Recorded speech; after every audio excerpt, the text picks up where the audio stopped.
ஆண்டவராக இயேசு கிறிஸ்து நாமத்தில் எங்கள் அன்பின் வாழ்த்துக்கள். நீங்கள் எதிர்பார்த்திருக்கிற முடிவை கர்த்தரே தரப்போகிறார். வாசிக்கலாம். எரேமியாவின் புஸ்தகம் 29வது அதிகாரம் 11வது வசனத்தை வாசிக்கலாம்.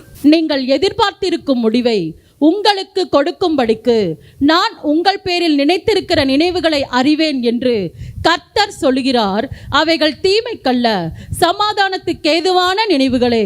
நீங்கள் எதிர்பார்த்திருக்கிற முடிவை கர்த்தர் உங்களுக்கு தரும்படியாய் உங்கள் பேரில் நினைத்திருக்கிற நினைவுகள் சமாதானத்துக்கு ஏதுவானவைகள்.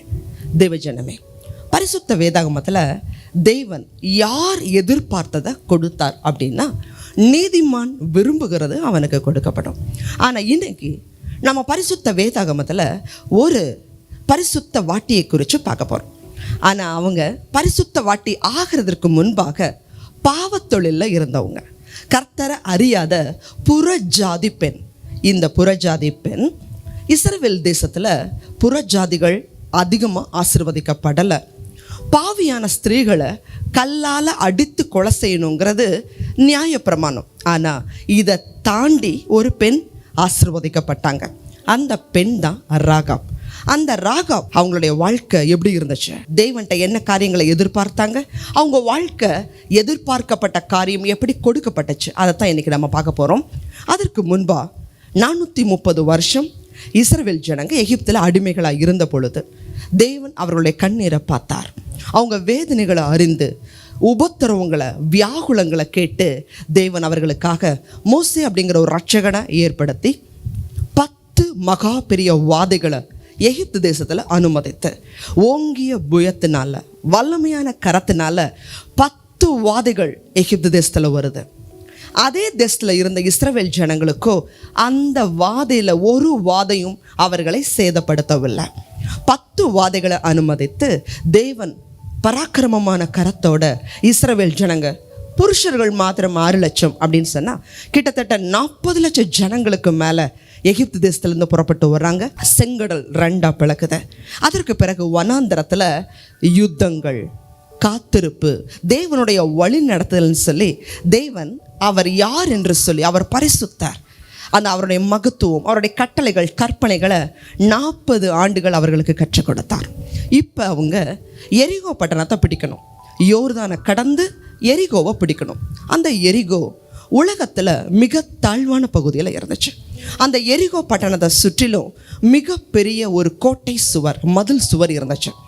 அந்த மதில் சுவர்லையும் அநேகம் வெளியூர் பட்டணத்தார், பாவத்தொழிலை செய்து வர்றவங்க அந்த மதில் சுவரில் குடியிருந்தாங்க. அதில் உள்ள எரிகோ பட்டணத்தை சேர்ந்தவங்க குடியிருந்தாங்க. இந்த தேசத்து ஜனங்கள் பாகால் அப்படிங்கிற விக்கிரகத்தை வணங்கி வந்தாங்க. இந்த தேசத்தில் தங்களுடைய பிள்ளைகளை அந்த பாகாலுக்கு பலி செலுத்துகிற வழக்கமும், விபச்சார தொழிலும் அந்த தேசத்தில் பாகாலுக்கு செய்கிற புனித தொழிலாக அவங்களுக்கு இருந்துச்சு. இப்போ நம்ம பார்க்க போகிற ராகாப் அப்படிங்கிற பெண் கூட இந்த எரிகோ பட்டணத்துடைய மதில் சுவரில் குடியிருந்தாங்க. வேசித்தனத்துக்கு தன்னையும் தன் வீட்டையும் ஒப்பு கொடுத்திருந்தார்கள். இப்போ இஸ்ரவேல் ஜனங்க அந்த பட்டணத்தை பிடிக்கணும். அதனால யோசுவா 2 பேரை அந்த எரிகோ பட்டணத்தை வேவு பார்க்கும்படி அனுப்புகிறார். அந்த 2 பேர் எரிகோ பட்டணத்துக்கு உள்ளே போகிறாங்க, வேவு பார்க்குறாங்க.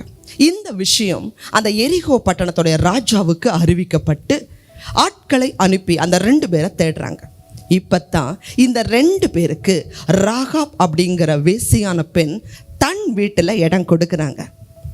ராஜா அனுப்பின ஆட்கள் வர்றாங்க. ராகாப்கிட்ட கேட்குறாங்க, ராகாப்பே, நம்ம தேசத்துக்கு 2 பேர் வந்திருக்காங்க, அவங்க வேவுக்காரர்கள், அவங்க இருந்தாங்கன்னா வெளியே அனுப்பு. அந்த ராகாப் அப்படிங்கிற பெண் எரிகோ பட்டணத்தை சேர்ந்தவங்க, பாகால தெய்வமாக வணங்கினவங்க. ஆனால் அந்த பெண் சொன்ன காரியம் உண்மைதான். நீங்கள் சொன்ன பிரகாரம் வேவுக்காரர்கள் என் வீட்டுக்கு வந்தது உண்மைதான். ஆனால் அவங்க அப்போவே போயிட்டாங்களே, நீங்கள் உடனடியாக போனீங்கன்னா பிடித்து கொள்ளலாம் அப்படின்னு சொல்லி பாதையை மாற்றி அனுப்பி தன் வீட்டில் மேல் வீட்டு அறையில் அவர்களை ஒளித்து வைக்கிறார்கள். ஏன் இந்த காரியத்தை ராகாப் செய்யணும்? ராகாப் ஒரு இஸ்ரவேல் தேசத்துடைய பெண் இல்லை. தேவனை அவங்க சொந்த ரட்சகராக ஏற்றுக்கொள்ளாமல் இருந்த காலம், பாவத்தொழில் செய்து வந்தவங்க. ஏன் எரிகோ ராஜாவுக்கு உண்மையாக இல்லாமல் இஸ்ரவேலின் தேவனுக்கு, இஸ்ரவேலுடைய ஜனங்களுக்கு ஏன் உண்மையாக இருந்தாங்க? அதைத்தான் பார்க்க போகிறோம். வாசிக்கலாம்.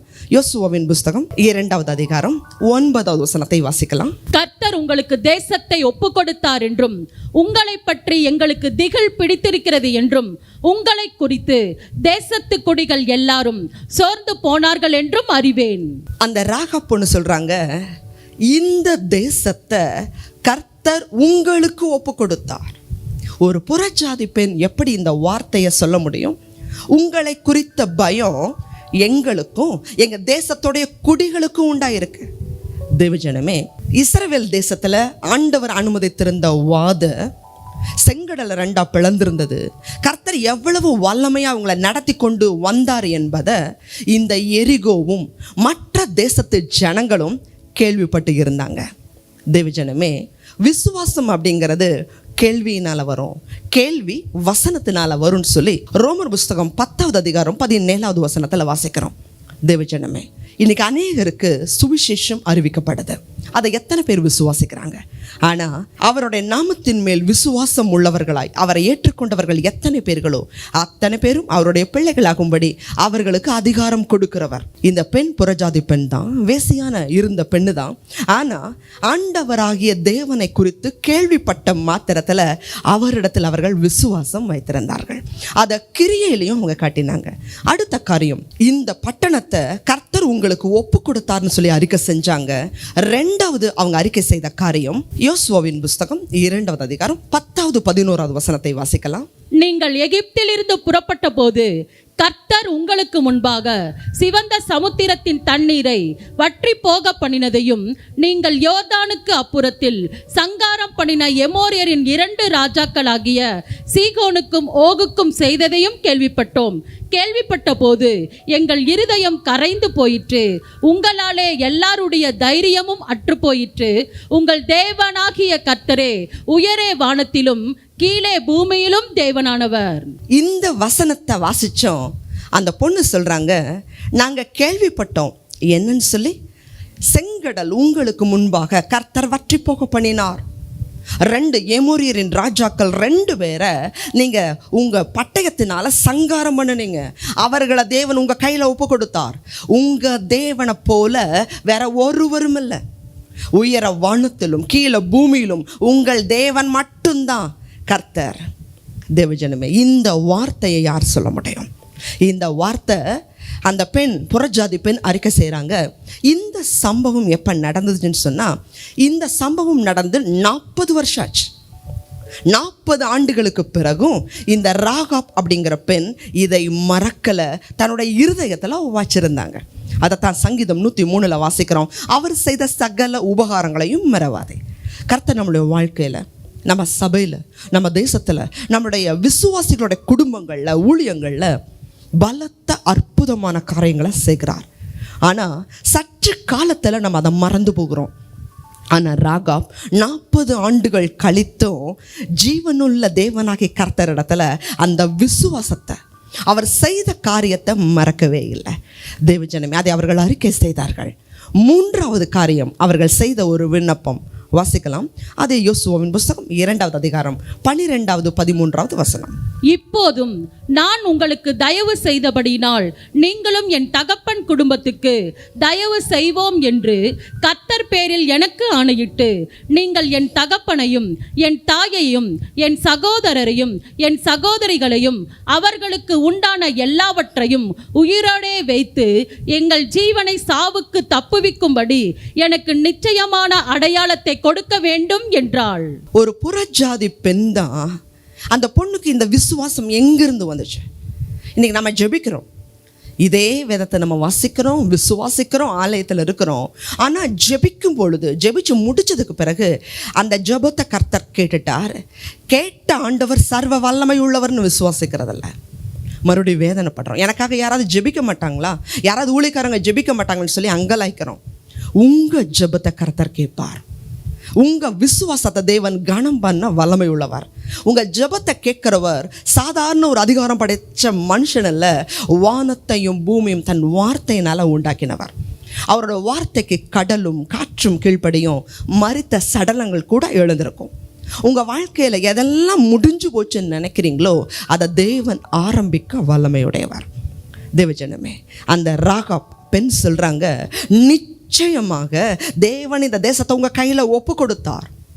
செங்கடலை வற்றி போக பண்ணதையும் எமோரியருடைய ராஜாவை அழித்ததையும் நாங்கள் மறக்கல. நீங்க இந்த பட்டணத்தை கர்த்தர் உங்க கையில ஒப்பு கொடுக்கும் பொழுது என்னையும் என் தகப்பன் வீட்டாருக்கும் தயவு செய்யுங்க, உயிரோட காப்பாத்துங்க. தேவஜனமே, பட்டணத்தை அவங்க யோர்தானை தாண்டி கூட வரல, ஆனா இவ்வளவு ஒரு விசுவாசம் தேவன் மேல வைத்தாங்க. தேவன் இதை கனம் பண்ணுகிறார். அப்படியே அவர்களை காப்பாற்றி ஆண்டவரிடத்துல விசுவாசம் வைத்ததுனால அவர்கள் எரிகோவுக்கு முன்னாடி கர்த்தருடைய வார்த்தையின்படி ஆர்ப்பரிக்கிறாங்க. அலங்கம் இடிஞ்சு விழுகுது. தேவன் ராகாப்பையும் அந்த பெண்ணுடைய வீட்டாரையும் கர்த்தர் காப்பாற்றினார். அந்த தேசம் முழுவதுமாக எரிகோ பட்டணத்தை சுட்டெரித்து போட்டார்கள். தேவஜனமே, ராகாப் எதிர்பார்த்திருந்த காரியத்தை தேவன் சமாதானத்துக்கு ஏதுவான பதிலை கொடுத்தார். அது மட்டும்தானா, அதற்கு மேலேயும் தேவன் ராகாப்பை ஆசீர்வதித்தார். அது யூதா கோத்திரத்து சல்மோன் என்பவர் அந்த ராகாப்பை விவாகம் பண்ணி அவர்களுக்கு போவாஸ் அப்படிங்கிற ஆண் குழந்தையை கர்த்தர் கட்டளையிட்டார். அந்த வம்சத்தில் தான் அவங்களுடைய கொள்ளு பேரன் தான் தாவீது. இஸ்ரவேலுடைய 12 கோத்திரங்களையும் 40 வருஷம் சமாதானமாக அவரை போல ஒரு ராஜா இல்லைன்னு சொல்லுகிற அளவுக்கு தாவீது ராஜா அவர்களுடைய கொள்ளு பேரன் தான். அது மட்டும்தானா, அந்த வம்சத்தில் தான் இயேசு கிறிஸ்து பிறந்தார். மத்தேயு புஸ்தகம் 1ஆம் அதிகாரம் 5வது வசனத்தில் இதை வாசிக்கிறோம். தேவஜனமே, இயேசு கிறிஸ்துவுடைய வம்ச அட்டவணை மத்தேயு புஸ்தகம் 1ஆவது அதிகாரத்தில் வாசிக்கிறோம். அதில் இடம்பெறுகிற 4 பெண்கள். அந்த 4 பெண்களில் பாவியாக இருந்த ஸ்திரீ இந்த ராகாப் மட்டும்தான். தேவன் இவ்வளவு கனம் பண்ண காரணம் என்ன? நீ விசுவாசித்தால் தேவனுடைய மகிமையை காண்பாய். தேவஜனமே, புதிய ஏற்பாடு புஸ்தகத்தில் எபிரேயர் புஸ்தகம் 11ஆவது அதிகாரத்தில் அநேகம் விசுவாச வீரர்களுடைய பட்டியல் வருது. அதுலேயும் தேவன் இந்த ராகாப்புடைய பெயரை இடம்பெற வைத்திருக்கிறார். தேவஜனமே, நீங்கள் நினைக்கலாம், என்னுடைய சபையில் அநேகருக்கு அற்புதம் நடக்குதே, அநேகருக்கு என்னுடைய வாழ்க்கையில் நண்பர்கள், உறவினர்கள், யார் யாருக்கோ அற்புதம் நடக்குது, ஏன் என் வாழ்க்கையில் அற்புதம் நடக்கலை? காத்திருக்கீங்களா? கர்த்தர் இன்னைக்கு உங்கள்கிட்ட பேசுகிற காரியம் இதுதான். நீங்கள் ஆராதிக்கிற தேவன் சர்வ வல்லமையுள்ளவர். அவரால் கூடாத காரியம் ஒன்றுமே இல்லை. நீங்கள் அவர்கிட்ட கேட்குறீங்க, ஆனால் நம்ம பெற்றுக்கொள்ளாமல் இருக்கிறோன்னு சொன்னால் விசுவாசத்தில் குறைஞ்சிருக்கிறோமா? அன்னைக்கு ராகாப் இந்த பட்டணத்தை கர்த்தர் உங்கள் கையில் ஒப்பு கொடுத்தாருன்னு சொல்லி விசுவாசிச்சாங்க. அதற்கேற்ற கிரியை செய்தாங்க. தேவன் அதை கனம் பண்ணி இன்னைக்கு வரைக்கும் அந்த பெண்ணை ஆசீர்வதித்திருக்கிறார். மத்தேயு புஸ்தகத்தில் அந்த பெண்ணுடைய பேர் இல்லாமல் யாரும் கடந்து வர முடியாது. அந்த வம்சத்தில் தான் உலக ரட்சகர் இயேசு தோன்றினார். தேவஜனமே, விசுவாசிங்க. திருமணத்துக்காக காத்திருக்கீங்களா? படிப்புக்காக காத்திருக்கீங்களா? வேலைக்காக காத்திருக்கீங்களா? தொழிலுக்காக காத்திருக்கீங்களா? குழந்தை செல்வதுக்காக காத்திருக்கீங்களா? எதுவாக இருந்தாலும் அதை கொடுப்பதற்கு அதை விட ஆண்டவர் பெரியவர். ஜெபிக்கலாம். அதிகமாக நேசிக்கிறீங்களா? அன்புள்ள ஆண்டவரே, என் சூழ்நிலை ரொம்ப மோசமாக இருக்கு, எனக்கு எதிர்காலத்தில் உதவி செய்ய யாருமே இல்லை, படிக்க வைக்க ஆட்கள் இல்லை, வேலை வாங்கி தர ஆட்கள் இல்லை, சிபாரிசு பண்ண ஆட்கள் இல்லை, தொழிலை தொடங்கி வைக்கிறதுக்கு முதலீடு செய்யக்கூட ஆட்கள் இல்லை, திருமணத்தை நடத்தி வைக்க ஆட்கள் இல்லை. நான் என்ன செய்வேன்? டாக்டர் சொல்லிட்டாங்க, உன் வியாதி மாறாது, உனக்கு குழந்தை கிடைக்காது, டாக்டரே சொல்லிட்டாங்க. டாக்டர் தானே சொன்னார், கர்த்தர் சொல்லலையே. உலகம் மனிதர்கள் முடியாதுன்னு சொல்லலாம், போலீஸ் முடியாதுன்னு சொல்லலாம், வக்கீல் முடியாதுன்னு சொல்லலாம், ஆனால் முடியாததை முடிய வைக்கிற தேவன் எங்களோட கூட இருக்கீங்கப்பா. தகப்பனே, யாரெல்லாம் உங்கள் பேரில் விசுவாசத்தோடு இருக்காங்களோ அந்த விசுவாசத்தை கனம் பண்ணி எதிர்பார்த்திருக்கிற முடிவை கொடுங்க. சமாதானத்துக்கு ஏதுவானவைகளை அவர்கள் கண்கள் காணட்டும். இயேசு கிறிஸ்துவின் மூலமாய் ஜெபிக்கிறோம் நல்ல பிதாவே, ஆமென்.